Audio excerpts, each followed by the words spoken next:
Last one. Do you have any comments on the role of media in the process of reconciliations? Just listening to your report, to me, the media is just adding fuel to the conflict. Yeah, that's interesting in view. In a way, I'm grateful we didn't focus on the virus because scholars perhaps like less to talk about ongoing matters. We will be more able to reconstruct the virus story afterward. But surely the media are playing a very negative role. Of course, we should not generalize. We even read some sensitive comments of people who approached the real scholars, but they are in the minority. Normally, the media likes sensational stories, and so the media play a very negative role. And every time they see the cult, they have access to a reservoir of stereotypes. They can immediately use. And I was very upset to see some respectable media running articles on the virus cases which are completely inaccurate and mixing up everything. For instance, foreign policy, I read foreign policy with pleasure, I like foreign policy, but in the article about the virus, it started by saying Shincheonji is a group with a bad theology. I mean, some people may say so, it's not my theology, I'm a Roman Catholic, but that has nothing to do with the virus, and perhaps has nothing to do with secular journalism to say whether the theology is good or bad. And we can't discuss the virus. Of course, Shincheonji admitted they made some mistakes, were slow in reacting, they apologized, they didn't immediately catch the magnitude of the problem, but they tried to cooperate with the authorities as best as they were able to. And to conclude on the role of the media, I believe that also is important to grasp the story of the virus, because what's the accusation?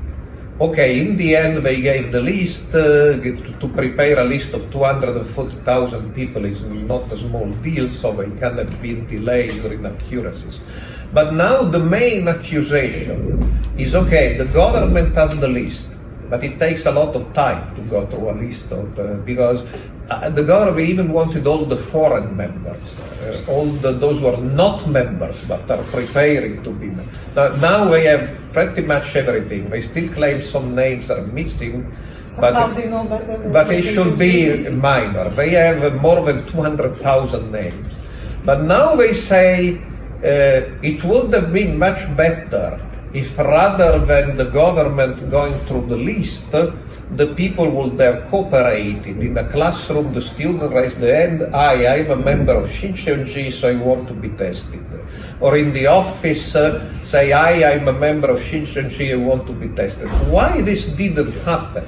This didn't happen because they can document, even through court cases, thousands of instances where people have been fired for being member of Shincheonji from their workplace because of such negative media image. Or students in school have been bullied, even beaten, and just last week, in the middle of the crisis, and the police is still investigating, there is this woman, and the husband discovers she's a member of Shincheonji, and they quarrel, and she falls from the 7th floor and died. So perhaps she really fell, it's possible, of course, but police is... So it's not a small thing to admit you are a member of Shincheonji or a couple of other cults who have very bad image in Korea. The element also is that when the woman fell, people didn't have the compassion for the person who was killed or killed herself, but they were concerned if the blood is contagious.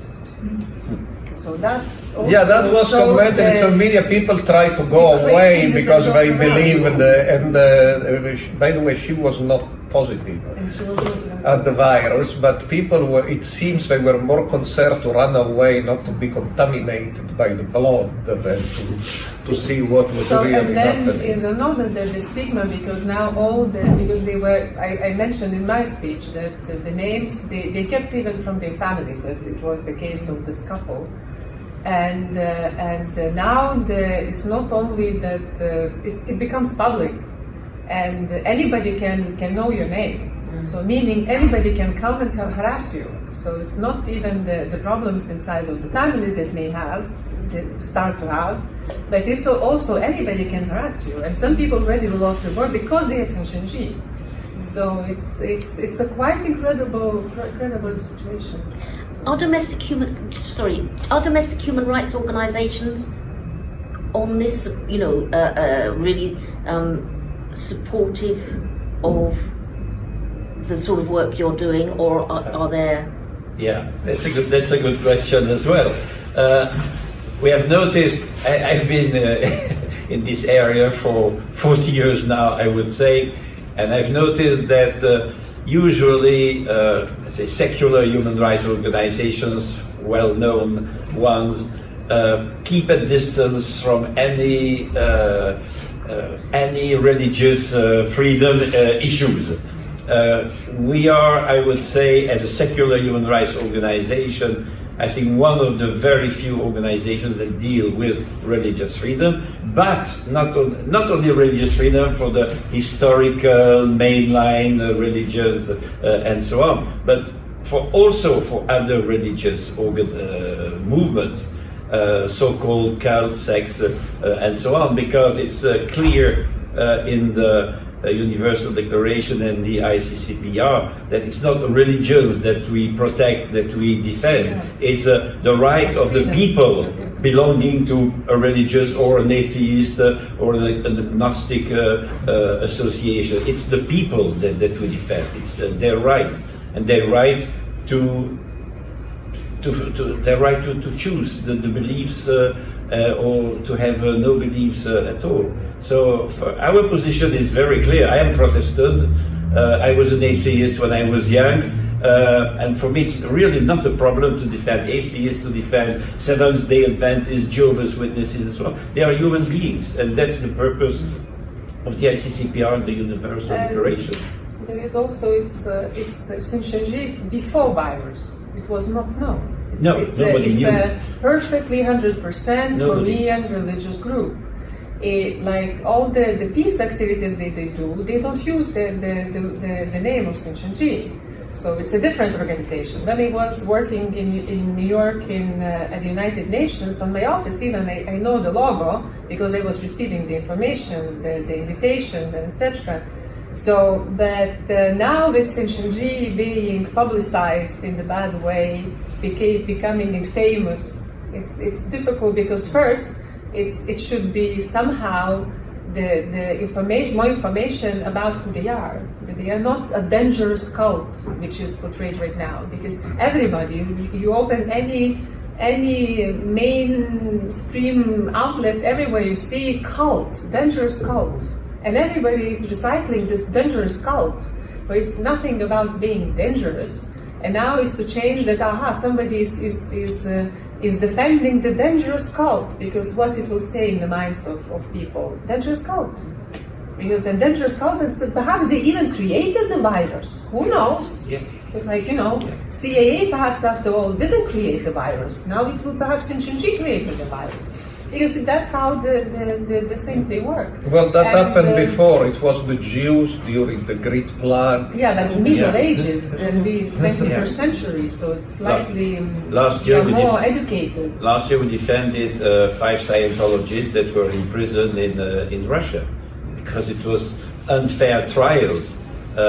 So for us there is no limit to defend individuals. We don't support Scientology at all. We don't support Jehovah's Witnesses or Hare Krishna and so on, but we defend the rights of their people. We support their right to believe or not to believe.